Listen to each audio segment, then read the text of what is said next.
Bom dia a todos e todas. Gostaríamos de agradecer as presenças aqui, de quem está nos acompanhando. E inicio, então, informando que o Contelas é um projeto de extensão que objetiva facilitar o acesso a pesquisas científicas, promover a divulgação e popularização de publicações acadêmicas e produções audiovisuais, assim como construir diálogos entre pesquisadores, profissionais do audiovisual e comunidade. O Contelas se dá por uma série de conversas aqui no nosso canal do Telas, com pesquisadores da área de cinema, da televisão e do streaming. Então, o nosso último Contelas desse ano, é a temporada do ano. Então, nós fechamos com 4 conversas. Tivemos a Tereza Falcão, o Eduardo Melo, com a Mariana Bardan e a Maria Camargo, que são criadores e roteiristas de séries e telenovelas, e fechamos hoje, então, com os pesquisadores que estudam telenovela, né? Então, para a gente fechar aqui esse combo, e lembrando que nós temos não só o Contelas, né? O Contelas é um braço aí da nossa programação no canal. Nós temos outros formatos, né, de eventos. Então, vamos ter a partir de setembro, né, continuar com a parceria Telas Fix. Então, o debate sobre audiovisualidades, já estamos com uma programação que logo vamos divulgar, né? Então, é mensal. Temos as lives, que tudo é live, mas esse tem o nome live, né? Que são ali mais no formato acadêmico mesmo, de apresentação de pesquisas, com pesquisadores convidados. Então, fiquem atentos aí à nossa programação. E hoje nós temos, então, a Adriana Santana, doutora e mestre em comunicação pelo Programa de Pós-Graduação em Comunicação da Universidade Federal de Pernambuco, com pós-doutorado em História Social pela USP. Professora associada do Departamento de Comunicação Social da Universidade Federal de Pernambuco, na qual integra também o Programa de Pós-Graduação em Comunicação. A Cecília Almeida é professora adjunta do Departamento de Comunicação da mesma universidade, né, da UFP, e doutora pela mesma universidade. Integra a coordenação colegiada do Obtel Brasil e coordena a equipe Obtel da Universidade Federal de Pernambuco. O Diego Gouveia é jornalista, professor do Núcleo de Design e Comunicação e coordenador do Programa de Pós-Graduação em Comunicação e Inovação Social do Centro Acadêmico do Agreste, da Universidade de Pernambuco. Vice-coordenador da equipe Obtel de Pernambuco, junto, né, com a professora Cecília. Então, a conversa se dará a partir do artigo Telenovelas como dispositivos pedagógicos midiáticos, práticas de educomunicação para o ensino de história a partir de Lado a Lado, publicado na revista História Hoje. O link para o acesso está disponível na descrição do vídeo. Durante a nossa conversa, eu também insiro aqui nos comentários. E pedir, né, que após o bate-papo serão selecionadas algumas perguntas, observações, comentários que forem seguidos no chat. Então, fiquem à vontade. E solicita-se também aos ouvintes que assinem a lista de presença disponível na descrição do vídeo. Vou tentar também inserir aqui nos comentários, mas né, todos os links estão na descrição. Passo a palavra, então, para a professora Sandra, né, que lidera comigo o grupo de pesquisa Telas, no PPG com TP, e né, para a gente iniciar a nossa conversa. Muito obrigada. Bom dia, então, a todos e todas. Reforço os agradecimentos de professora Aline, a Cecília, a Adriana e Diego pela delicadeza, a gentileza de aceitarem o nosso convite e estarem conosco aqui nessa madrugada, né, de segunda-feira. Sou eu que começo, então, a nossa conversa, e só reforçando, essas perguntas, elas são, como a Aline disse, norteadoras, né, vocês fiquem à vontade para para dirigir a resposta da maneira como acharem conveniente, por favor, né? Bom, então, inicialmente, nós gostaríamos que nos falassem, por favor, sobre a relação de vocês com os estudos de telenovela, a respeito das principais perspectivas teóricas e abordagens metodológicas com que vocês trabalham. E, em seguida, pediríamos que nos contassem um pouco a respeito da escolha da telenovela, lado a lado, para desenvolver a pesquisa intitulada Telenovelas como dispositivos pedagógicos midiáticos, práticas de educomunicação para o ensino de história a partir de lado a lado. Por favor.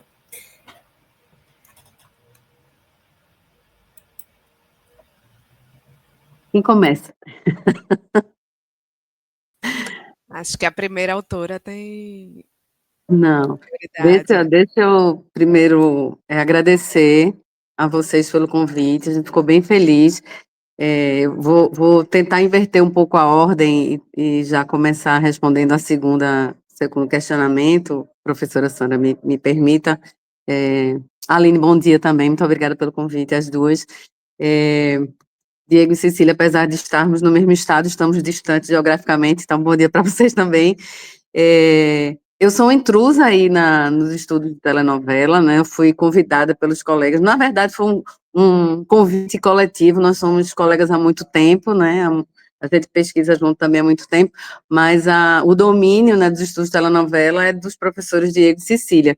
Eu entrei com essa perspectiva mais da história, né? Historiográfica, porque eu tenho um pezinho na história também. Então, a escolha desse artigo, ela veio. Complementem aí, Cecília e Diego. Ela partiu primeiro de diálogos que a gente já fazia, né, dessas possibilidades de a gente aliar nossas expertises de pesquisa e de estudo. Eu estava passando um tempo em São Paulo para fazer o pós-doutorado na História Social e muito envolvida com os estudos de memória ligados à comunicação, né, História, Memória e Comunicação. E aí a gente se deparou com era um dossiê bem interessante da revista História Hoje, que é uma revista da história, né, uma revista da Universidade de São Paulo, e a gente viu nesse dossiê uma possibilidade de finalmente voltar a trabalhar juntos, né, que a gente já vem de uma estrada longa, mas nem sempre a gente tem possibilidade de fazer pesquisas juntos. Então, esse dossiê calhou com esse casamento entre as expertises dos três, né? E foi uma feliz coincidência que a gente se debruçou um tempo, né, para avaliar que material a gente podia adotar, e a gente acabou escolhendo, efetivamente, a novela Lado a Lado. A gente explica no artigo, a gente pode falar também ao longo aí da nossa participação, porque calhava realmente com as nossas perspectivas, né? No meu caso, como é que a gente poderia materializar uma discussão histórica, aliando os estudos de comunicação, e como é que a gente poderia isso aplicar, inclusive, né, em sala de aula.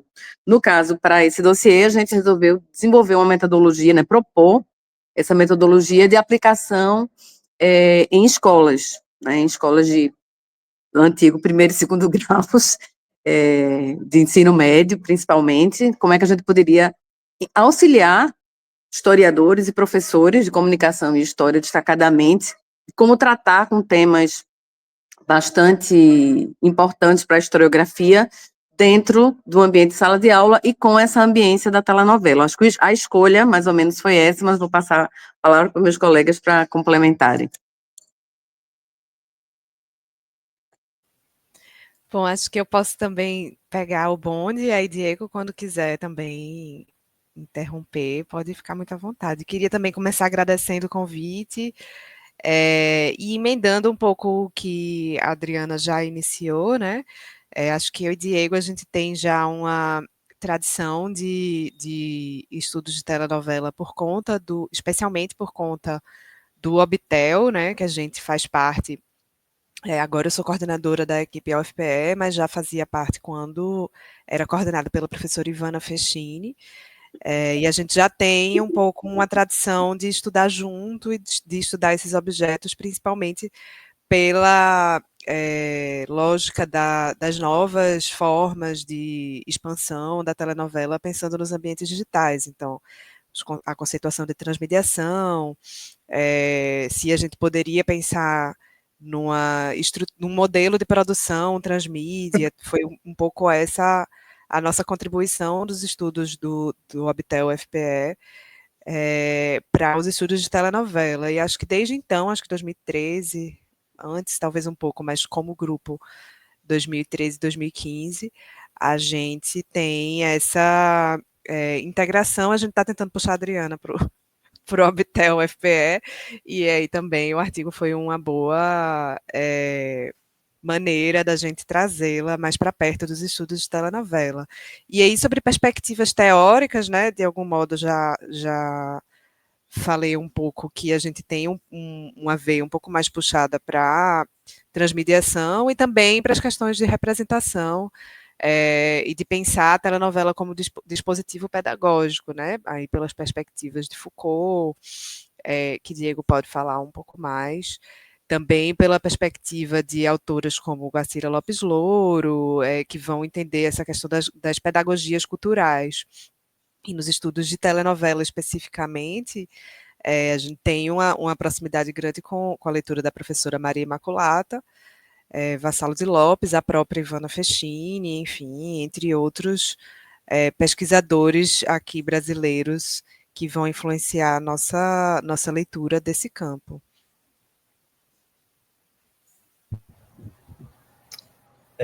Bom dia para todo mundo. Eu queria começar também agradecendo a Aline e a professora Sandra pelo convite. A gente ficou muito feliz, sempre são muito interessantes, né, essas iniciativas de divulgação científica. Então, o Contelas realiza um belo trabalho, né, nesse esforço aí de contribuir para que as nossas pesquisas sigam para além dos muros da universidade, né? Então, parabéns para vocês pela iniciativa, né? E também agradeço o convite para que a gente possa compartilhar um pouquinho da experiência que a gente teve. Também vou aproveitar para cumprimentar a Adriana e Cecília, né? A gente, embora estejamos no mesmo estado, a gente não está pertinho agora. E vou pegar uma frase de Cecília, né? Que a nossa ideia é trazer a Adriana para o Obtel. Então a gente formaliza esse convite, né? Até o final do Contelas ela vai ter que dizer se aceita ou não o nosso convite. Mas então, falando um pouquinho, complementando, né? Porque eu acho que as meninas já fizeram um pouco desse nosso caminho. A nossa entrada no Obtel, acho que foi em 2011, Cessis. Eu acho que a gente entrou em 2011. E aí nossa primeira publicação foi na edição de 2013 do livro, né? Embora a gente não tenha trabalhado diretamente com novela, nem eu nem Cecília, na nossa época da graduação e nem no mestrado, mas foi a partir de um flerte, né, com a professora Ivana Fechini e do conhecimento das pesquisas que ela começava a desenvolver dentro da rede Obtel, que despontou esse interesse nosso, né? Tanto eu quanto Cecília, a gente já vinha trabalhando com audiovisual, eu sempre trabalhei com televisão, e acho que esse seguir para a telenovela acabou sendo um caminho um pouco natural, pensando na novela com todos os seus índices de importância sociocultural, de audiência.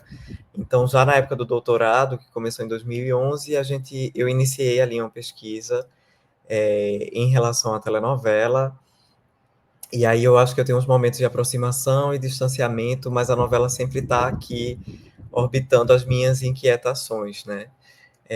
Tanto pela rede Obtel, quanto pelo meu próprio interesse enquanto pesquisador. A principal abordagem assim, que eu utilizo é a análise de discurso, então meus interesses, né, estão muito centrados no que é que aparece de novo nas mídias, né? Então, fuçar e cascavilhar acontecimentos discursivos, né, mudanças na ordem do discurso dos meios de comunicação, e a novela acaba sendo um caminho muito interessante para se investigar isso, né? A partir das ações socioeducativas, do seu compromisso, né, com questões de cidadania, E aí isso acaba realmente impulsionando um pouco essas pesquisas. Em relação ao interesse, né, para esse tema, a Adriana estava fazendo pós-doc em História na USP, e quando ela falou com a gente, né, sobre a ideia de trabalhar com a novela Lado a Lado, acabou sendo muito propícia à investigação, justamente porque a gente já tinha, né, de certa forma, essa familiaridade com o universo da telenovela, com as questões de discurso e com os processos de subjetivação que estão relacionados às produções de ficção seriada. Então, acabou sendo um momento para a gente se reunir e elaborar uma proposta que acabou também exigindo da gente, né, já que a gente não é do campo da educomunicação, mas a gente entendeu que para esse artigo, esses estudos da educomunicação seriam muito úteis para a gente começar a pensar como é que a gente poderia estimular e incentivar esse uso, né, da telenovela como meio de ensino na educação básica. E aí é isso, gente. Muito obrigada. Vocês falaram aqui do Obtel, já vou aproveitar, né, para divulgar as nossas redes sociais, então pedir para vocês seguirem o nosso Instagram, né, Obtel Brasil. Por favor, estamos aí numa campanha para aumentar, né, o nosso número de seguidores e engajamento. E temos nosso site também, né, obtelbrasil.org. Então, acessem e sigam, né, as redes sociais. E eu vou para a nossa segunda pergunta, vocês já comentaram um pouquinho, mas pedir para vocês aprofundarem, né, um pouco mais o entendimento da telenovela como dispositivo pedagógico midiático e como que vocês utilizam o método, né, da pedagogia da comunicação. Como vocês adaptaram esses procedimentos para o ensino de história? Bom, se eu recomeçar a rodada. Ficou em ordem alfabética a rodada. Ficou em ordem alfabética. O que já demonstra aí, já é o gancho que eu quero utilizar para começar a responder, como esse trio tem preocupações metodológicas. Eu acho, inclusive, que essa nossa reunião, digamos assim, né, para desenvolver esse projeto, e muito se deve, eu vou falar também agora, falando por mim, não querendo falar pelos colegas, mas eu sei que também, mas e muito se deve a essa preocupação em trazer cada vez mais os aspectos metodológicos para dentro do universo da pesquisa em comunicação, né? Não que a pesquisa em comunicação seja a metodológica, mas muitas vezes a gente vê uma dificuldade, né, em pensar metodologias, propor metodologias e aplicá-las, né? Então, acho que essa era uma preocupação, é uma preocupação nossa, né, em que a gente tem se envolvido bastante nos últimos tempos, e esse artigo, digamos assim, materializou essa preocupação, né? Como o Diego também já tinha antecipado, a gente precisou, embora não sejamos diretamente, né, da educomunicação, a gente precisou mergulhar bastante os propósitos educomunicacionais, entrar realmente nos meandros da pedagogia voltada à comunicação e à história, para que a gente pudesse propor algo que fosse factível, né? Realmente pudesse ser utilizado e saísse um pouco do campo teórico, e o campo teórico avançasse efetivamente nas práticas, né? Perspectiva bem Paulo Freireana, mas foi isso que a gente tentou, né, desenvolver nesse projeto. A ideia inicial era fazer uma proposição que percorresse os indicativos do edital, né? Perdão, edital. Esse universo da gente sempre entrando dentro dos contextos do dossiê. O dossiê pedia, né, que houvesse essa preocupação em entender as produções de telenovela como efetivamente importantes e necessárias para a compreensão, né, de uma série de questões históricas, sociais, contextuais brasileiras. Então, a gente quis ir um pouco além e pensar a telenovela, como você falou, professora, como esse campo riquíssimo, não só de fruição, né, não só de consumo, e me destaco aqui como consumidora voraz de novela, sou noveleira, então, ó, estou assinando aqui, viu, Diego e Cecília, o meu aceite aqui com, com o Vitel, embora ainda não tenha o potencial que vocês já têm, teórico acerca de telenovela, mas tem o interesse da noveleira. Então, a gente quis, voltando a essa questão, a gente quis realmente ir um pouco além do que o dossiê pedia e entender realmente a telenovela como um espaço de trabalho, um espaço de pesquisa, né? Divertidíssimo, inclusive, e para além daquela proposição. Então, ao final, a gente chega, né, a essa proposição metodológica em que a gente pretende que esse seja, digamos assim, um piloto, né, para projetos futuros com utilização de telenovela para fins educacionais e não apenas ligados à história, né, à historiografia. A gente pensa, e eu acho que a gente deixa esse indicativo ao final do artigo, que a gente tem esse potencial para utilização para além da história, né, para outras disciplinas e para outras preocupações.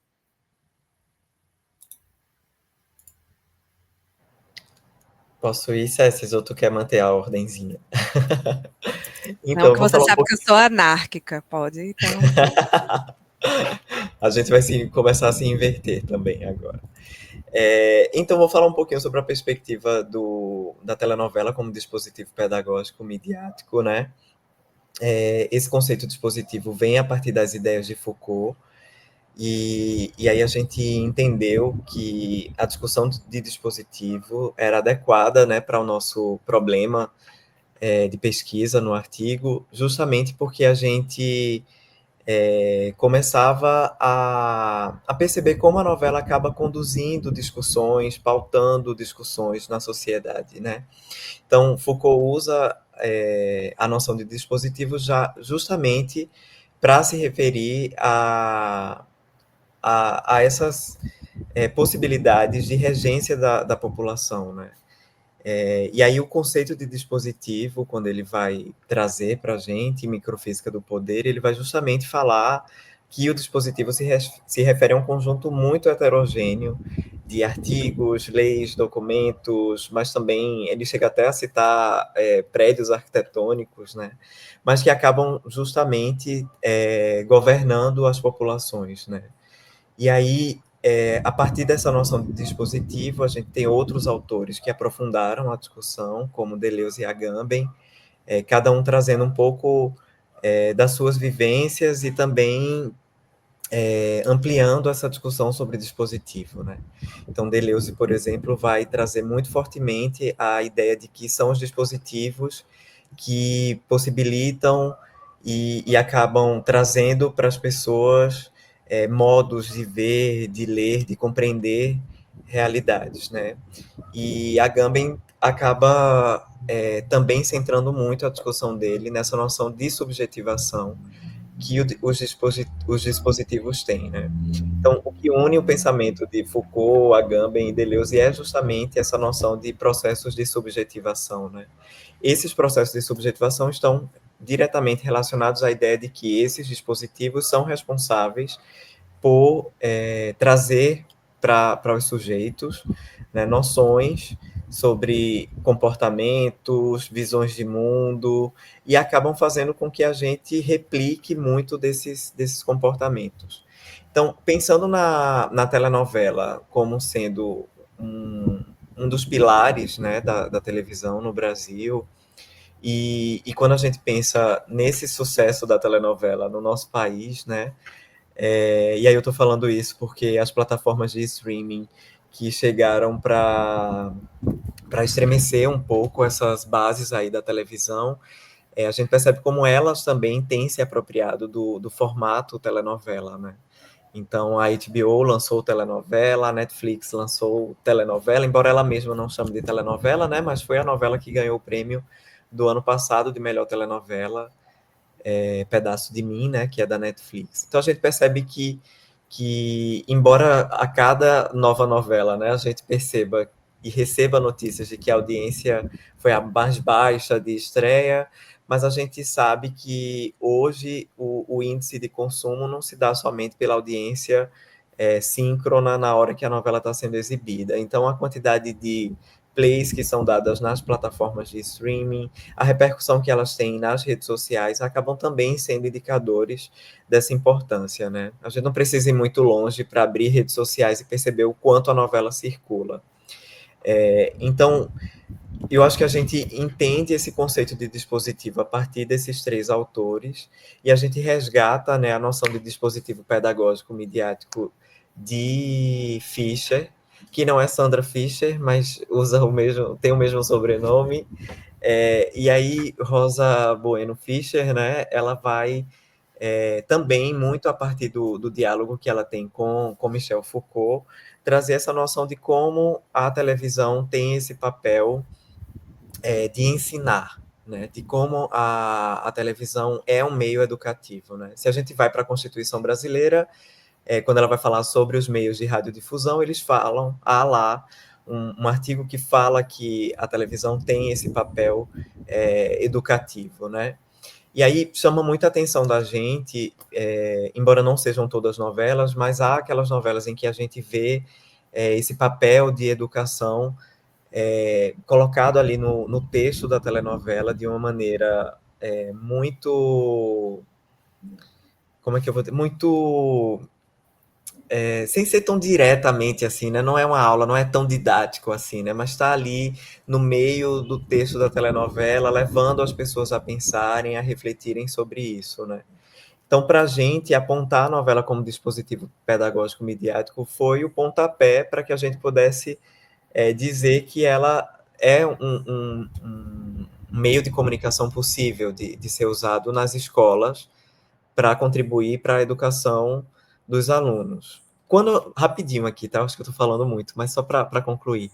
Eu acho que quando a gente pensa nessa noção de pedagogia e da comunicação, né, a gente tem aí alguns campos e algumas frentes, né? A gente tem a pedagogia dos meios, né, de comunicação, que tentam ensinar como é que se usam esses meios de comunicação, mas a gente também vê outras frentes, como a de dispositivo pedagógico midiático e o próprio campo da educomunicação, que eu acho que a gente fez uma associação até um pouco ousada, assim, né?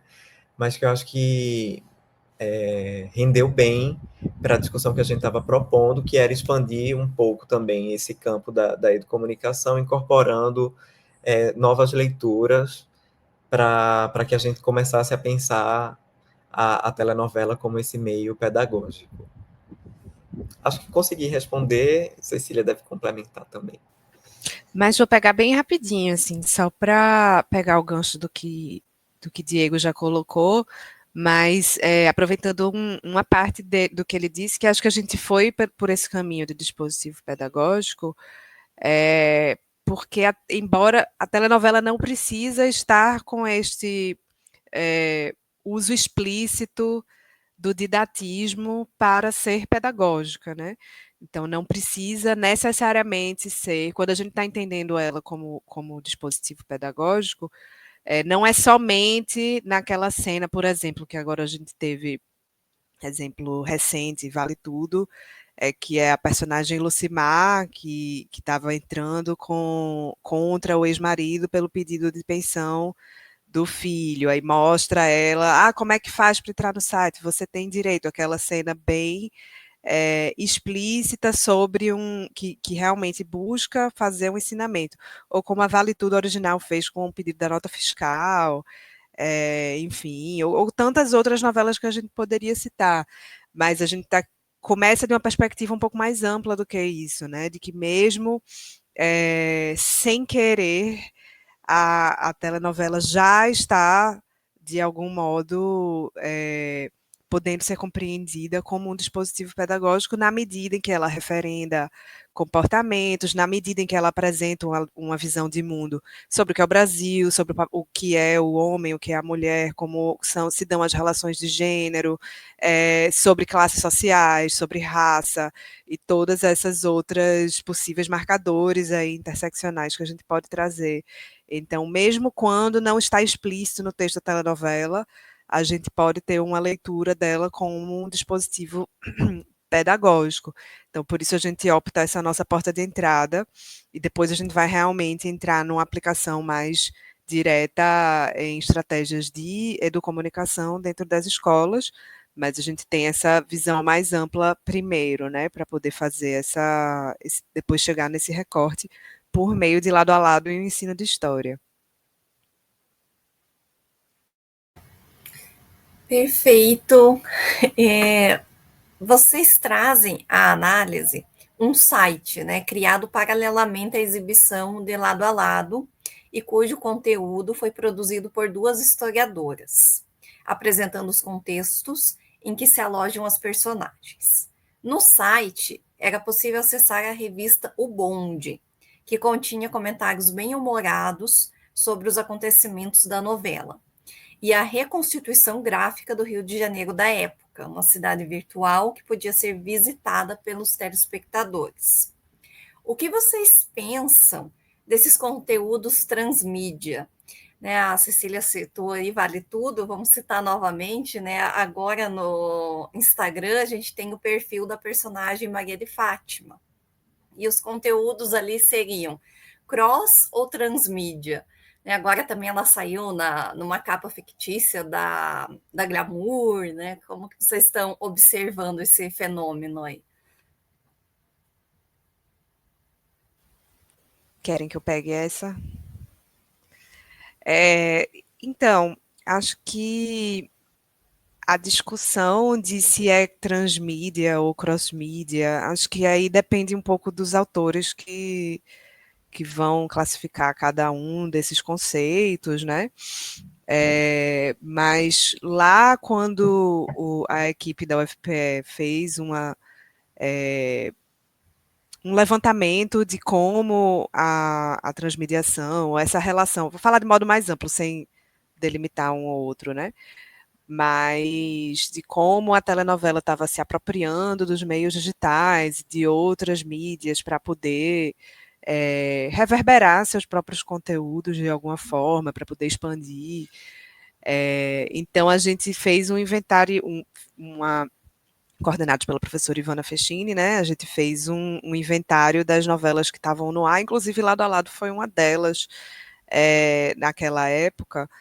E aí a gente foi, na verdade, por um entendimento de que hoje a gente tem um modelo de produção transmídia. Então, a gente não foi tanto pelo conceito de narrativa transmídia somente do Henry Jenkins, e embora a gente tenha dialogado com essas noções de multimídia, crossmídia, na verdade, a gente tentou chegar a um entendimento de que a telenovela hoje, na verdade, a produção audiovisual, né? Ela já não é mais só pensada para a sua mídia materna. Embora nunca tenha sido, mas as mídias vão se diversificando e as possibilidades vão se tornando outras, né? E aí, quando a gente chega nesse contexto do digital, e com atuações mais direcionadas, e que coisas que existem na telenovela podem existir na vida real, como os perfis dos personagens, os influenciadores, ou a capa ou a revista que existe na novela, ser uma revista que a gente pode acessar, ou no Eta Mundo Bom, que tinha uma radionovela, entre outras, vários exemplos que a gente pode trazer aqui. A gente foi tentando categorizar quando esses tinham função narrativa, quando não tinham, ou quando só tinham uma função de reverberar mesmo, né, levar para um outro meio, que isso alguns autores poderiam considerar como cross-mídia, mas a gente colocou um pouco no contexto desse grande modelo de produção transmídia, né, de estar sempre levando em consideração como aquilo vai circular em outros ambientes digitais, como isso vai poder contar com a participação do público, como o público vai poder interagir com aquilo de outra forma. Então, a gente considerou esse grande contexto aí de precisar pensar estrategicamente a telenovela nesse ambiente de transmediação que vai contar com outras mídias, tanto do ponto de vista de expandir a narrativa, como do ponto de vista de fazer uma circulação mais enfática, cortar um trecho, levar, fazer enfim, no caso da revista O Bonde, a gente enxerga realmente uma função narrativa, porque tinha esse diálogo com a própria a própria telenovela, os acontecimentos. A coluna das historiadoras não tem uma função narrativa, né? Mas ela tem um propósito explicativo em relação a o que é ficção e o que é realidade, aproveitando algumas cenas localizadas, por exemplo, a revolta da vacina, a construção do Rio de Janeiro, a reformulação do Rio de Janeiro, o nascimento das favelas, todos esses pontos aí que o carnaval, o samba, então coisas que apareciam na novela de forma implícita ou mais explícita, e elas faziam um pouco um papel de fazer a ponte com o quanto é fidedigno, o quanto foi baseado em fatos históricos e o quanto não, né? A questão do sufrágio feminino. Então, tudo isso vai contribuir para uma leitura crítica da novela e que vai dar reverberação a ela mesma. Então, a gente entende como sendo parte desse grande contexto amplo de transmediação, de convergência, enfim, em que a telenovela se insere. Eu não sei se acho que eu respondi, eu acho que eu respondi. Se não tiver respondido, vocês dizem. E não sei se algum dos colegas quer complementar também. Eu não sei se vai vir nas próximas questões, mas eu queria só, para não deixar escapar, que para além, né, do conteúdo transmediático, que no caso específico da novela Lado a Lado fica muito, muito explícito, né, porque era uma novela realmente que trabalhava com várias expansões da narrativa, ou vários momentos, como Cecília destacou, de ampliação mesmo das discussões. Há obras como, e aí Lado a Lado isso também fica bastante materializado e evidente, e que a potencialidade do texto, do roteiro, é tão grande que você encontra vários subtextos, várias novelas, várias tramas dentro da novela, né? Eu queria destacar especificamente uma cena que a gente escolheu, né, como uma das tantas cenas passíveis de discussão e passíveis de entrar, né, na nossa proposta metodológica, que traz uma discussão que é muito cara à historiografia contemporânea da década de 1980 para cá, que é o entendimento das relações paternalistas que o Brasil desenvolve desde que o Brasil é Brasil, né, com essa ideia errônea e já bastante discutida e espero que encerrada de democracia racial. Embora a novela não se utilize desse expediente tão explícito, né, o didatismo é bastante sutil nessa novela. Eu acho que é por isso que ela funciona tão bem.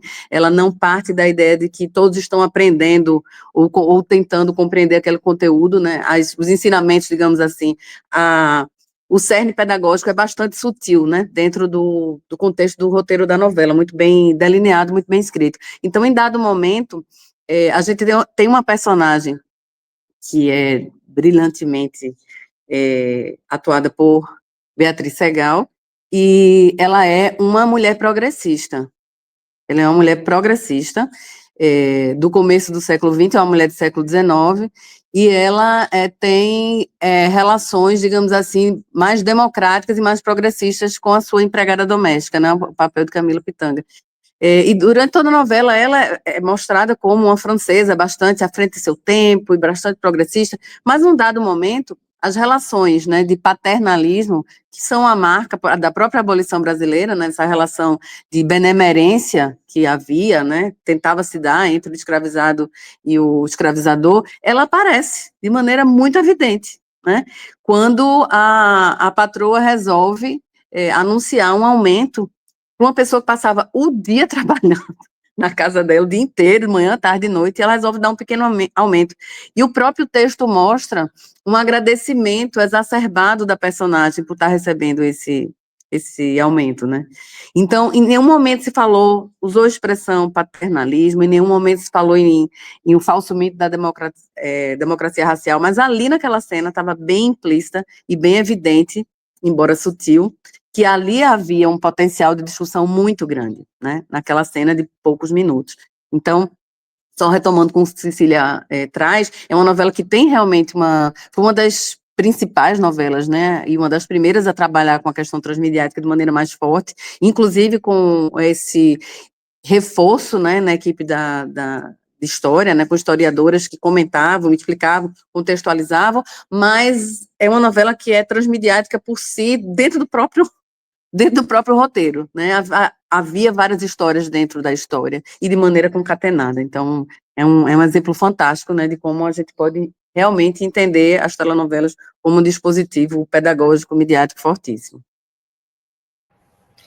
E eu acho que como as meninas estavam falando, né, não só a partir da tela principal, que seria aí a televisão, mas hoje questionável, né, porque o streaming veio com muita força, então muita gente tem acompanhado pelo streaming as telenovelas, mas pensando em como a telenovela tenta estar em vários lugares, né, então ela tem o seu produto principal, a sua nave-mãe, pensando aí nos conteúdos transmediáticos, sendo o produto veiculado na TV, mas ela não se esquiva dos outros canais em que a sua audiência está, né?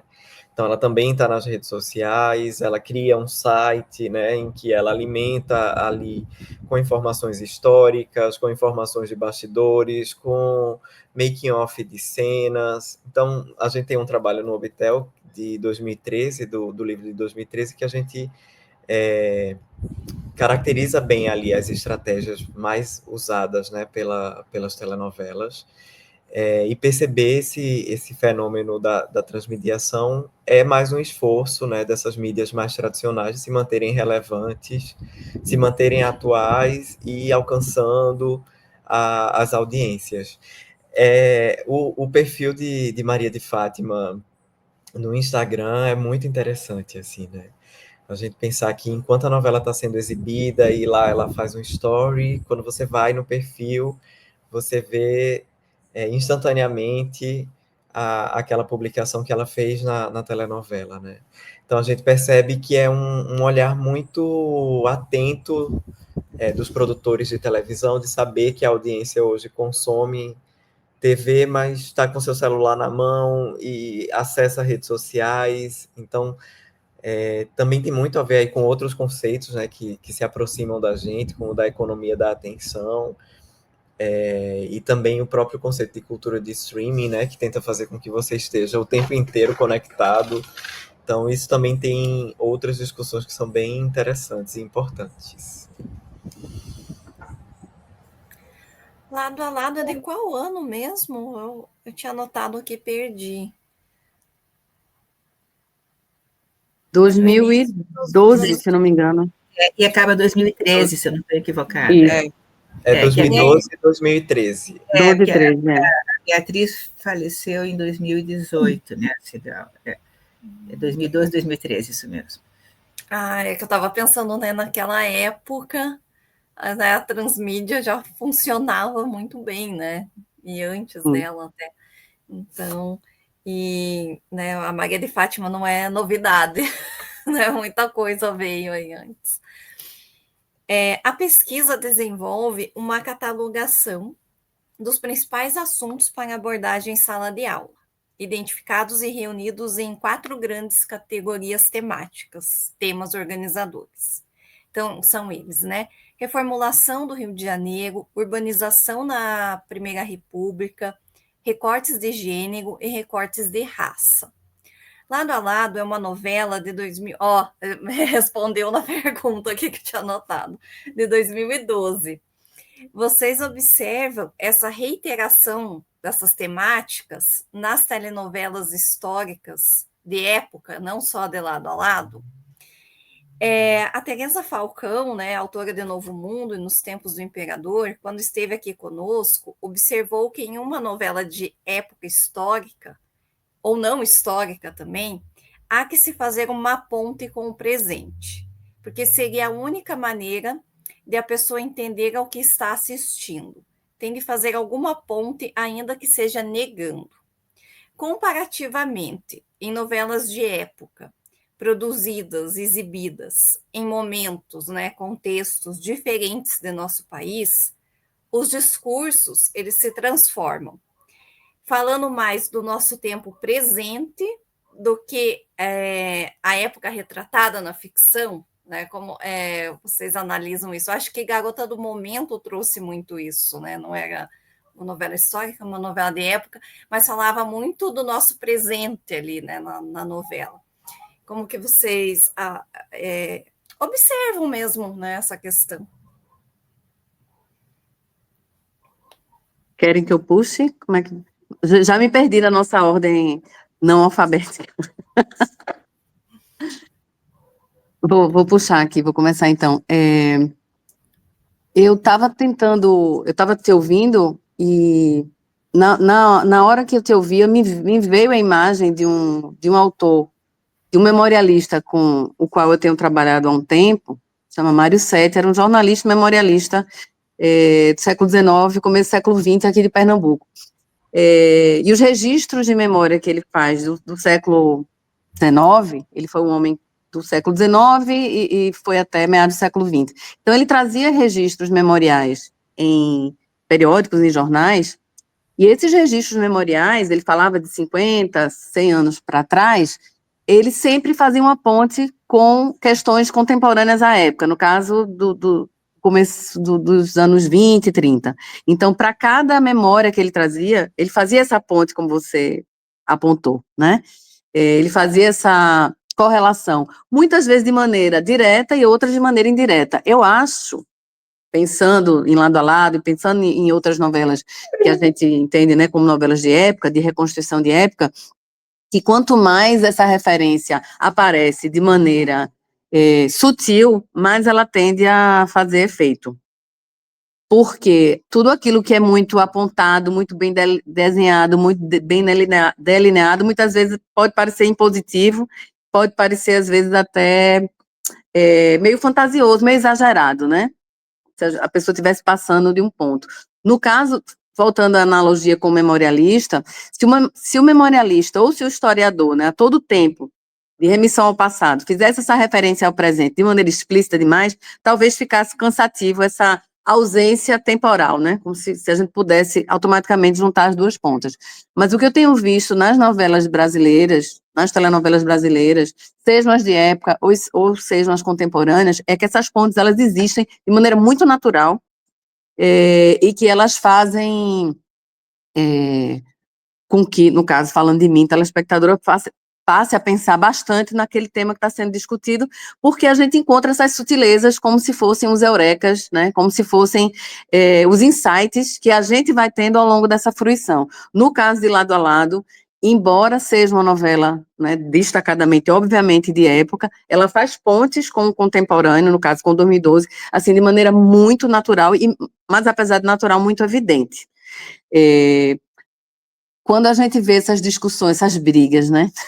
Essas brigas nas redes agora sobre detratores e fãs de Vale Tudo Contemporâneo e Vale Tudo 88, e a gente, nosso trio aqui faz muito isso, né? Eu assisti em 88, os meninos não, porque eles estavam nascendo, né? Eles eram nascidos já, né? 88 vocês já tinham nascido, mas eram quase zigotos. Amiga.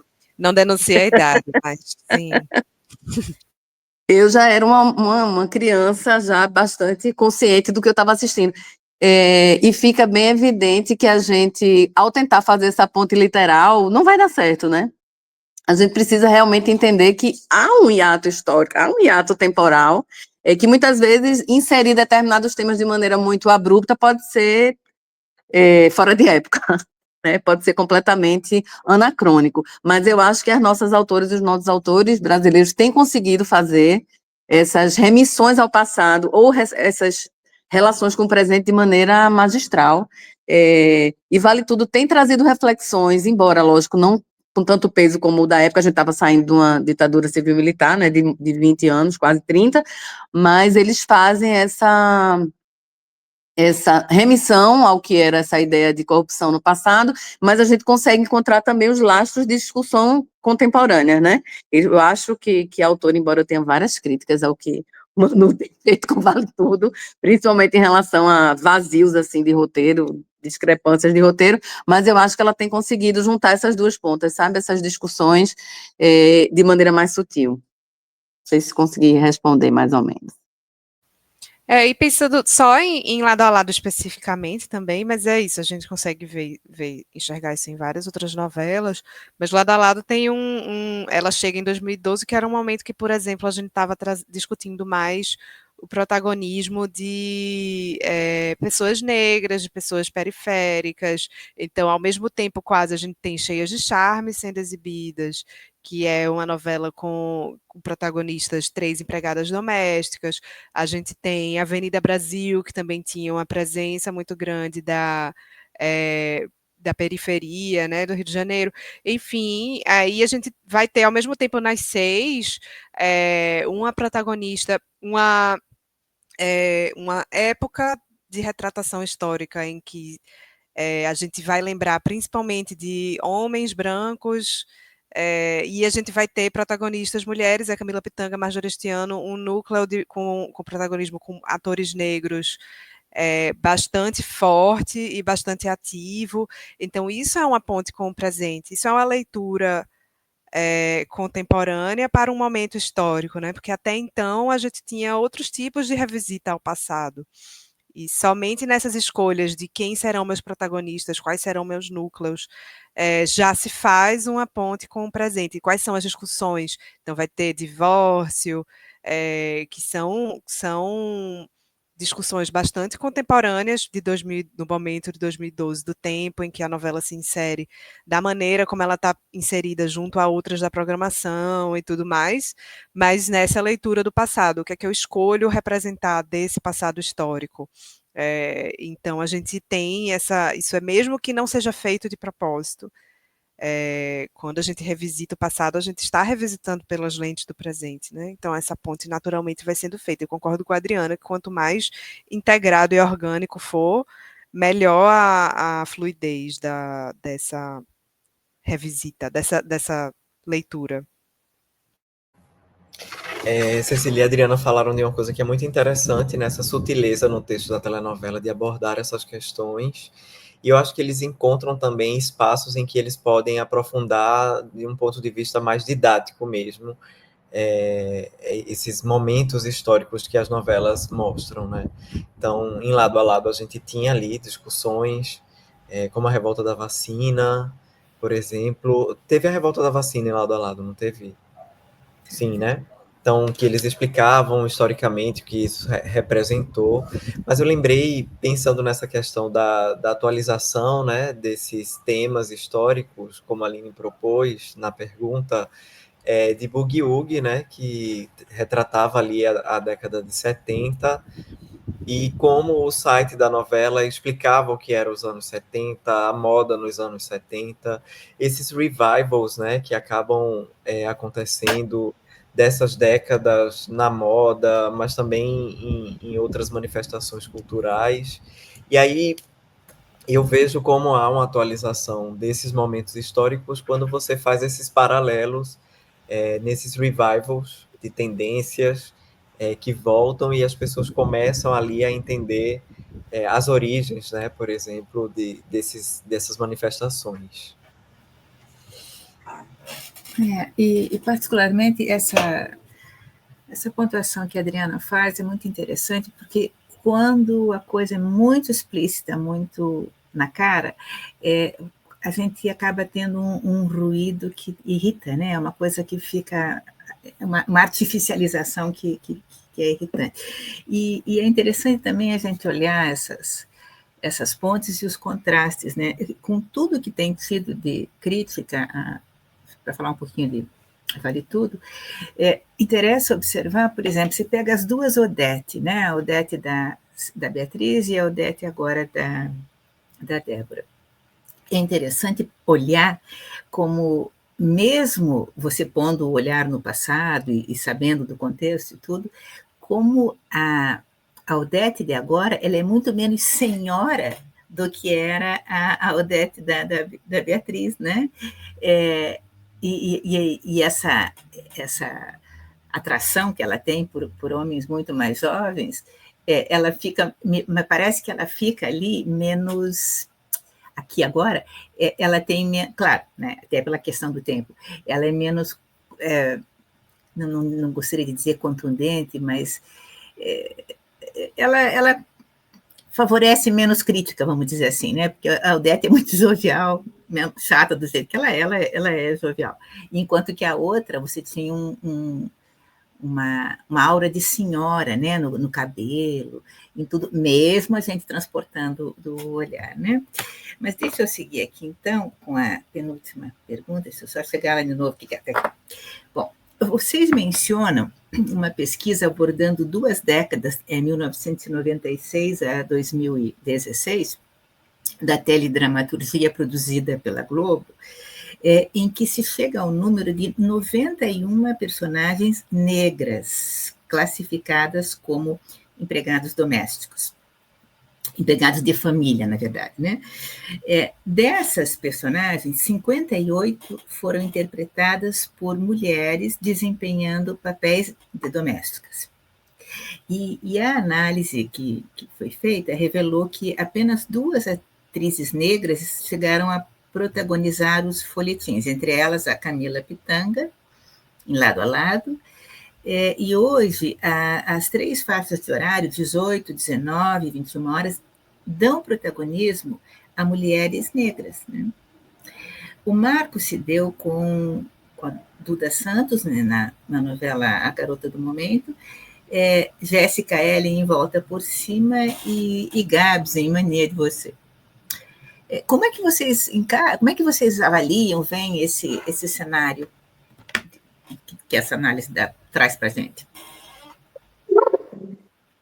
Essa pesquisa eu tive a alegria de orientar, foi uma pesquisa de graduação bem robusta, da aluna, hoje ela é jornalista, né, mas então estudante de jornalismo, Ana Roberta Amorim, e ela fez uma pesquisa, assim, como eu falei, bem robusta, de bastante tempo, foi um projeto que durou mais ou menos 1 ano, apesar de ser uma orientação de graduação, mas ela começou com muita antecedência, ela como uma mulher negra, a ela preocupava muitíssimo, obviamente, né, a questão da total ausência de protagonismo de atrizes e atores negros na teledramaturgia brasileira, mas destacadamente não só essa ausência, essa falta total de representatividade, mas especialmente qual era o tipo de papel que eram destinados aos poucos atores e atrizes negros, né?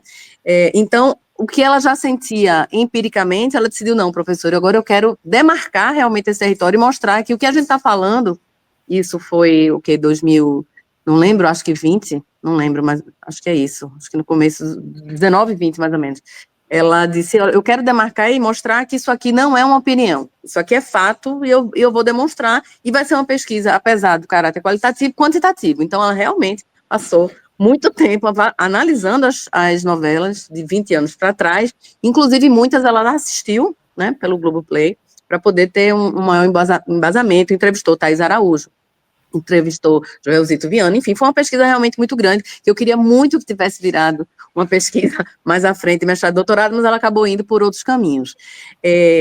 Entre o momento em que Ana Roberta desenvolve essa pesquisa e o momento que a gente está hoje, teve um salto qualitativo impressionante, né? Impressionante. A ponto de, se a gente, por alguma razão, precisar ler comentários em publicações, por exemplo, de portais sobre a novela ou sobre as protagonistas dos 3 horários, né? A gente vai ver absurdos de pessoas incomodadas. Como assim uma protagonista negra? Meu Deus, toda telenovela tem negros. Parece não entenderam que o Brasil é predominantemente negro, né? Mas, obviamente, ao longo dos anos, a gente não teve essa representação, né? Era um outro Brasil que estava sendo representado, um Brasil nórdico, né? Um Brasil escandinavo. E as pessoas se assustam, né? Nessa base escravocrata e racista que tem marcado a nossa civilização, né? A nossa natureza. Sem querer cortar, Adriana, Por mas só favor, pensando em uns exemplos, assim, bem esdrúxulos, que, enfim, como o Joelzito Araújo coloca, essa questão do mito da democracia racial, né, como a telenovela representa isso. Se você pega, sei lá, Tieta, que é uma novela que se passa na Bahia, e você olha o elenco, até aparecer uma pessoa negra, assim, e as que aparecem são figurantes do início ao fim da novela. Uma outra mais recente é a do Segundo Sol, que também se passava na Bahia, e que era Giovanna Tonelli, aliás, Giovanna Tonelli, nossa própria representante do mito da democracia racial, que já interpretou várias etnias, mas, enfim, um elenco também majoritariamente branco, e só depois de algumas semanas, por conta das críticas feitas, é uma novela relativamente recente, foram aparecendo outros protagonistas, outros personagens negros, enfim. Mas tem sido a gente nota que tem sido um investimento da emissora de trazer essas presenças mais ativamente agora. Aí a Adriana estava falando, eu cortei ela, e para ela, não sei se tu quer continuar ou se a gente segue na anarquia mesmo. Não, vamos seguir aí com o Diego. Eu só ia dizer que o que me chama muita atenção nesse contexto, né, de 3 protagonistas negros e negras nas telenovelas, né, simultaneamente, mais do que a quantidade, mas é uma mudança também dos papéis que as pessoas negras têm desempenhado nas novelas, né? Então, sair da condição de sofrimento e ir, por exemplo, para uma Thaís Araújo, que em Amor de Mãe representou, acho que ela era uma juíza, né? Super bem sucedida, uma mulher rica. Então, esses deslocamentos de sentido também são muito importantes, né? Da gente tirar os personagens negros das cozinhas, das senzalas, e mostrá-los em posições de destaque, como deve ser, né? Na verdade.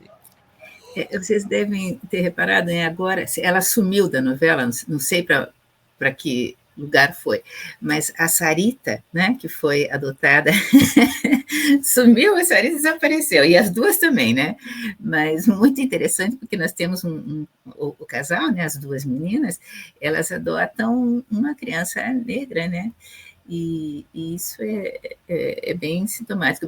Pena que desapareceram, né? Desapareceram todos, agora entraram num buraco negro, não sei onde foram parar, porque sumiram. Bom, obrigada. O amor então do Marco Aurélio também sumiu, né? O amor do Marco Aurélio foi um negócio assim instantâneo, dissolveu-se. Ele nem criou problema com a irmã, que disse: você não me vem aqui sem avisar, né? Ele saiu de cena tranquilo, foi embora, tudo bem, não voltou mais. Bom, ou pelo menos não vimos que ele voltando, né? Bom, a última questão, metodologicamente, vocês levam a cena para ser trabalhada em sala de aula, né? Marcador didático, público-alvo, situação, problema, objetivos, metodologia e avaliação. E vocês sugerem que se faça opção por obras em que os contextos históricos efetivamente integrem a trama, não apenas funcionem assim como um pano de fundo. Poderiam mencionar, por favor, exemplos de obras que apresentem contexto histórico efetivamente integrado à trama?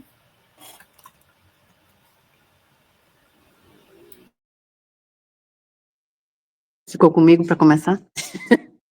Eu vi que tu estava ligando o microfone e esperei. Não. É que, na verdade, assim, antes de pensar no conjunto de... Eu tinha lido antes essa sugestão, né, da gente pensar os conteúdos, que novelas, né, que exemplos, mas antes de falar os exemplos, eu queria destacar isso, essa preocupação que a gente teve, né, destacar e explicar também que a lógica não é que esse pano de fundo histórico seja impositivo, como a gente estava falando antes, né? Seja assim tão demarcado ao ponto de conduzir a narrativa, né? Mas na verdade que a novela, independentemente se ela seja marcadamente de época ou não, as questões contextuais precisam vir à tona, né? Não só ficar realmente ali como uma espécie de muleta assim narrativa, né? Vez ou outra eu pego para desenvolver melhor o texto. Aí eu vou dar um exemplo mais uma vez de lado a lado. Diego lembrou e Cecília também, da revolta da vacina, que é um fenômeno, foi um fenômeno, digamos assim, né, para os estudos da história, da antropologia e da sociologia, porque realmente foi uma revolta grande popular em torno de algo, digamos assim, bom, né, era uma imunização contra a varíola, no Rio, no Brasil, mas que a população periférica se revoltou bastante. E a gente faz uma ponte, apesar de ter sido em 2012, se a gente assiste essa novela hoje, a gente faz uma ponte muito grande com o movimento anti-vax, né? É impossível não fazer. Inclusive, até uma aluna desenvolveu esse raciocínio num podcast recentemente. E quando a gente vai estudar Revolta da Vacina nos livros escolares, a gente não tem noção desse contexto histórico, de por que a população marginalizada, a população periférica, no caso de 1904, a população negra no Rio de Janeiro se revoltou. Eles não estavam revoltados simplesmente porque o governo chegava e ia vaciná-los à revelia. Na verdade, havia um contexto de repressão imenso. E a entrada do governo, a entrada do Serviço de Saúde Pública nas casas, era mais uma intromissão, né? E uma intromissão bastante violenta do Estado na vida dessas pessoas, da sociedade na vida das pessoas. E na primeira cena que a gente descreve no artigo, que é uma cena ligada diretamente à revolta da vacina, a gente consegue, em poucos minutos, entender a dor daquelas pessoas, a revolta, efetivamente, daquelas pessoas, que não era necessariamente contra uma vacina. Eles estavam sendo revoltados porque, naquele momento, o Rio de Janeiro estava colocando essas pessoas lá para longe, para os morros, né? Iniciando o processo de favelização. Então, eu acho que mais do que... Aí dei tempo para todo mundo lembrar de novelas aqui, que a gente pode dar como exemplo. Então, mais importante do que a gente procurar novelas cujo contexto histórico seja demarcado, é entender que esse contexto histórico realmente ele precisa fazer parte da trama, ele precisa ajudar a gente a compreender um momento, né? Dei tempo aí, Diego, eu ver para vocês lembrarem de outras novelas. Então, acho que a gente teve, a gente falou nos tempos do Imperador aqui, né, que a gente tinha ali também um momento histórico bem demarcado, mas eu vou falar de novelas que eu acho que não tem esses tempos históricos muito bem demarcados. E, embora eu tenha me divertido muito com Vale Tudo, acho que Vale Tudo peca por não ter esse tempo histórico bem demarcado, né? Eu acho que a novela tem pincelado diversas questões que são atuais, mas eles não contextualizam nem dão fôlego para essas discussões, né? Eu estava lendo um texto recentemente que falava, era uma análise de Matheus Nastergaile, o ator, né? Ele dizendo que, diferente de outros tempos, como as novelas estão tentando assimilar todas as discussões que vêm das redes sociais e que acabam reverberando na sociedade, não existe mais um tempo de reflexão que foi possível em outros tempos, né? Eu achei um pouco fatalista, assim, essa fala dele. Eu entendo essa fala, mas como telespectador e noveleiro, eu espero que a gente não se perca, né? E que a gente consiga manter produções em que a gente tenha realmente discussões que possam ser aprofundadas. Cecília, vou jogar para tu as outras E novelas. acho que, assim, só pegando um pouco o gancho do que tu falou agora, acho também que a gente tem provas de que esse tempo da novela, assim, quando a gente tem novelas com cara de novela clássica, elas têm funcionado. Garota do Momento foi uma das coisas mais novela, assim, estrutura clássica de novela, dos tempos e tal, e foi um grande sucesso, né? Então, acho que a gente tem visto na novela das 9 umas tentativas aí para tentar ser muito dinâmica, enfim, ao ponto que se está levando Vale Tudo, que é uma grande crítica que eu faço, mas é isso, né? A gente está falando sobre como não ler as coisas pelo tempo presente, a palestra sobre a conversa sobre lado a lado, a gente falou mais de Vale Tudo do que qualquer coisa. Mas, como não falar, né? Mas do ponto de vista de novelas que retratam, na verdade, eu lembrei muito de minisséries, que tem uma relação maior com tempos históricos que representam. Eu vou citar primeiro o Ilha Furacão, que, além de ser uma das das obras de teledramaturgia preferidas, pessoalmente, também está tendo uma revisita presente, né? A gente está vendo Ilha Furacão muito forte nas redes sociais, até internacionalmente, e aparecendo em contextos políticos com as cenas dos protestos, e tem muito essa pegada do momento histórico que ela busca representar.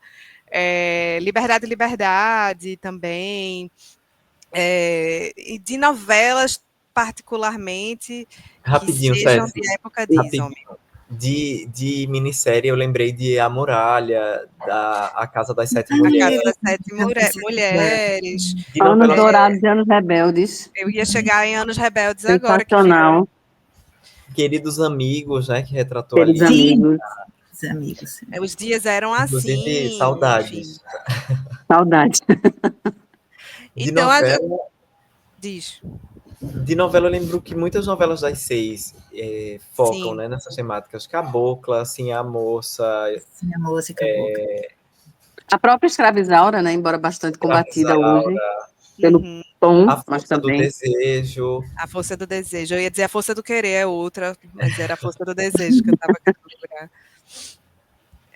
E aí é isso, as novelas das 6 tem bastante essa das novelas de época e costumam fazer isso bem, né? A própria Garota do Momento, que a gente já falou um pouco sobre aqui, tem um compromisso de ser fidedigno, assim, embora tome licenças poéticas e tal, mas tem um compromisso com o tempo histórico que busca representar, né? Então, esse Novo Mundo, os tempos de Terador, enfim, todas elas acabam tendo um debate interessante sobre os contextos que elas representam, mas nesse aspecto particularmente eu vou mais para as minis, que eu acho que ficaram mais no meu coração. Eu estava esperando para ver se vocês iam comentar, então não comentaram, vou perguntar. Guerreiros do Sol, vocês estão assistindo? O que estão achando? A visão aqui da nossa historiadora, né? Falar um pouquinho, falamos de Vale Tudo, vamos falar de Guerreiros do Sol um pouquinho. Eu só não comentei Guerreiros do Sol porque eu vi 3 capítulos e não continuei ainda, mas não por falta de qualidade, assim, porque eu achei uma das coisas mais incríveis. Mas, enfim, vou deixar a Adriana falar, que eu não sei se ela tá vendo. Acho que que também é por isso, a gente não comentou porque a gente ainda não viu. Isso, eu ainda não vi. Quem tá vendo e quem amou foi Diego, eu sei que ele assistiu, eu acho que ele tem mais propriedade. Eu só queria mencionar, bem rapidamente, que embora eu não tenha visto ainda, já gosto, pelo fato de a representação do sertão, ela está sendo... ela vem de sertanejos, ela vem de autores nordestinos, ela vem de atrizes e atores nordestinos. Não que isso seja garantia, claro que não também, né? Mas em que há o respeito a que as pessoas possam falar por elas mesmas, né? Isso eu já acho um ganho fenomenal. E também só queria destacar, porque não tem como deixar de falar de Vale Tudo, a decisão, né, de alguns atores e atrizes de manter seu sotaque, eu acho fenomenal, genial. A gente vem discutindo isso muito aqui no Nordeste com os nossos alunos. Não existe neutralização de sotaque, isso é uma violência extrema. E esses atores e atrizes estão levando isso a cabo e estão decidindo efetivamente manter o seu sotaque, porque é seu traço identitário, né? Mas, Diego, é tua. Então, eu vi os 40 capítulos já liberados, né? Estou aqui ansioso. Diego, já estou em depressão, porque vai acabar. O que vai ser da vida? Eu já estou na expectativa da quarta com os últimos 5, né? E eles já disseram que vão liberar todos de uma só vez. Então, eu acho que eu ia falar Cangaço Novo, mas eu acho que Guerreiros do Sol fez uma escolha muito acertada, assim. Porque, embora a gente tenha essa representação do sertão até uma certa medida, né, muito centrada nos estereótipos que são ainda veiculados sobre o sertão, mas a época a temporalidade da novela mostra, né, por que precisava ser retratado o sertão dessa maneira. É diferente, por exemplo, de Cangaço Novo, que traz uma atualização do que é o sertão, que eu acho muito incrível também. Embora a gente saiba, né, que os autores mais ligados a tradições sobre regionalismos também apontam alguns questionamentos, né, sobre Cangaço Novo, por exemplo. Mas pensando Guerreiros do Sol, eu percebo como o texto, né, consegue dar conta a partir das sutilezas de algumas questões históricas que não foram tão exploradas em outras produções, mas as centrais dos flagelados da seca, as manifestações políticas, né? Eu acho que a novela no começo traz de uma maneira impressionante, assim, subvertendo até certo ponto os arquétipos de mocinhos e vilões, né? Acho que mais para esse final, essa reta final, a gente está com essas posições mais demarcadas, mas acho que no começo eles exploram essas nuances dos personagens de uma maneira que eu fiquei pensando. A gente tem aí muito cartucho para discutir a apropriação do formato novela no streaming, com subversão agora também da própria narrativa, né, dos arquétipos mais clássicos e das problematizações que Guerreiros do Sol traz. E aí, para além disso, né, eu acho que, embora retrate bem a temporalidade do cangaço, não há como não fazer aproximações com discussões políticas, né? Então, as referências a terra, família, Deus, pátria, era marcada naquela época, mas a gente sabe como esse tema permanece extremamente atual, né? E aí é uma discussão que você tem um quase coronel, né, mas um chefe de polícia ali, não por acaso, né, numa disputa com o juiz da cidade. Então, a gente está vivendo isso agora no nosso país, né? Essa novela foi gravada já há um certo tempo e ela cai no momento, parece que a Globo combinou, assim, né? Ela cai no momento em que a gente está vivendo isso, a gente está vivendo essas discussões. Então, para além de... Vou ser bem fã agora, assim, de Guerreiros do Sol, mas é porque eu acho que realmente eles estão conseguindo trazer essas discussões históricas em duas temporalidades, sabe? A da época e a de agora. A de hoje, a dos nossos dias. E é justamente ia pegar esse gancho justamente para falar como ela é um excelente exemplo dessa ponte com o presente. Os enfoques que são dados, o protagonismo de Aline Moraes e Alice Carvalho, do casal que se desenvolve ali, então são escolhas que refletem um momento atual, né? De como revisitar essa temporalidade passada. E exatamente do que eu assisti, eu percebo essa contextualização muito grande do tempo histórico no próprio desenrolar da trama, né? De como as coisas acontecem, do modo como elas acontecem. Mas preciso terminar de ver, por favor, não me dê spoilers. Estou me mantendo longe das redes sociais. Ainda bem que eu saí do Twitter, senão Não, já ia estar. não vou dar spoiler, mas eu acho que vocês deveriam assistir, porque eu acho que a gente tem uma discussão para ser enfrentada aí em um outro artigo. Tem É isso, eu ia dizer, anota que é um artigo já. Eu já botei aqui, né, essa questão das temporalidades históricas de Guerreiros do Sol. Acho que a gente tem aí uma missão a cumprir. Massa. Obrigada a vocês três. Só para voltar novamente, colocar Vale Tudo lado a lado com a nossa conversa de lado a lado. Eu não vi essa entrevista de Matheus. Parece que ele fala qualquer coisa em rapidez, que você mencionou, né, Diogo? Muito, não tem tempo para refletir, é isso, né, que você falou da entrevista dele. Eu não sei também se vocês notaram como aquela questão que eu sei que não tem a ver diretamente com o que estamos falando, mas me ocorreu quando você falou. Os bebês reborn, né? Outra coisa que foi pincelada e desapareceu de cena, né? Foi rapidamente. O Morango do Amor vai entrar, né, também. Isso que eu ia falar. E agora diz que o Morango do Amor vai entrar. Eu já andei olhando a manga do amor também, que agora é tudo do amor. Mas diz que o Morango do Amor vai entrar.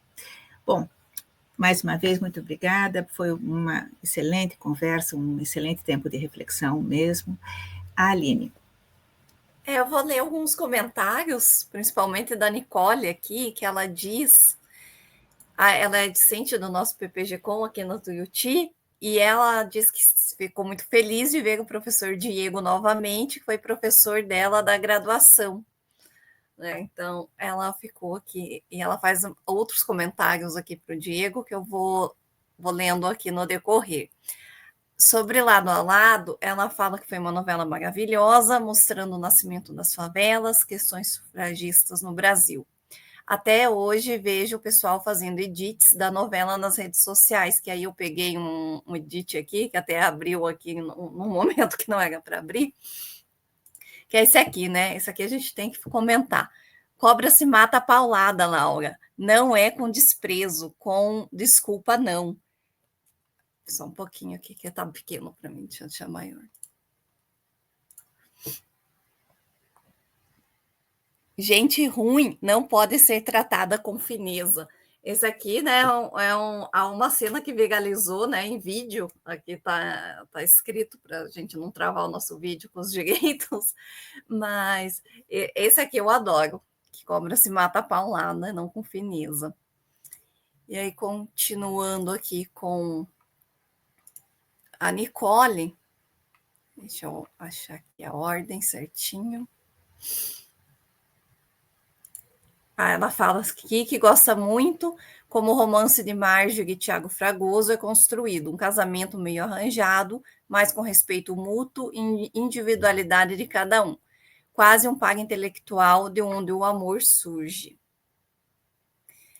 Ela continua, apesar desse romance ser interrompido por dinâmicas comuns de novelas, separados por um mal-entendido, acho que foi um refresco a forma como foi construído. Inclusive, acompanhei um movimento no Instagram de pessoas novas começando a ver a novela por causa dos edits fan-made que fizeram do casal. É isso, né? Muita gente que não conhecia essas novelas, ela fala aqui também da Hilda Furacão, né? Que está tendo uma nova leva de público por causa dos edits de fãs nas redes sociais. Esses edits também, né, proporcionam que outras pessoas vão conhecendo essas novelas, né? Por meio dos memes também, né? Muita gente vai conhecendo, espero, né? Que conheçam, não fiquem só nos edits e nos memes, que assistam também as novelas, seria muito bom. E aí a Nicole fala também, lembro que na aula com o Diego falamos sobre neutralização de sotaque no jornalismo e foi muito especial. O meu sotaque destoava dos demais e eu me senti muito mais confortável para gravar com o meu R puxado. Digo aqui. Aí ela complementa tudo, ver agora falando do PPG Com da Tuiuti. E a Cris Torelli fala privilégio estar aqui, obrigada por compartilhar. Então, aqui só pessoas, né, manifestando o carinho, principalmente com o Diego. Eu queria falar bem rapidinho, assim, porque Nicole é uma aluna extremamente querida. A Nicole foi minha PIBIC, num projeto muito legal que a gente desenvolveu de formação de repórteres amadores em 2 cidades aqui do Agreste de Pernambuco. Mas, para além disso, né, Nicole foi aquela aluna que a gente, por um tempo, torceu muito para que ela pudesse continuar mais tempo com a gente, para fazer suas pesquisas, mas eu sei que ela está muito bem cuidada aí com vocês agora. E realmente, assim, né, eu acho que Nicole tem uma trajetória muito, muito legal no nosso curso, eu não esperava outra coisa dela, né, então saber que ela está continuando aí seu caminho como pesquisadora me enche de orgulho mesmo, assim, fico muito orgulhoso da trajetória dela. Então, ficamos felizes, né, sabemos da trajetória da Nicole, né, e que vocês se reencontraram aqui online, muito legal. Eu acho, já estamos quase 1h30 aí de conversa, né, eu sei que vocês também têm compromissos à tarde, a Cecília eu sei que tem aula, então, né, todo mundo segunda-feira cheia para começar a semana com tudo. E agradecer, então, a gente tentou, né, falar um pouquinho do artigo, um pouco da pesquisa, também falar um pouco das novelas que estão acontecendo nesse momento, né, que a gente não se aguenta, o noveleiro tem que comentar, e o pesquisador também, e tem que estar, né, por dentro de tudo, do passado, do presente, e indicar, né, que as pessoas leiam, então, o artigo, né, que eu coloquei na descrição do vídeo, também nos comentários, que aqui a gente tentou passar por um pouquinho, né, comentar um pouco, mas, né, quem quiser se aprofundar, o artigo está aí à disposição para o acesso. Também reiterar, né, pedir para seguirem o Instagram do Obtel, divulgar o site também, que é bem legal. Hoje em dia as pessoas esquecem, né, do site, né? Lá tem os textos também bem interessantes. E as nossas redes também do Telas, né? Todas as redes são @gptelas, né? Então, Facebook, YouTube, Instagram. Então, sigam lá também. E agradecer aos nossos convidados maravilhosos. E é isso, né? Acho que já deixamos a nossa semana mais feliz. Começamos bem e que a semana continue assim. Muito obrigada. Obrigada. Posso sugerir um site? Sim. Claro. Rapidinho.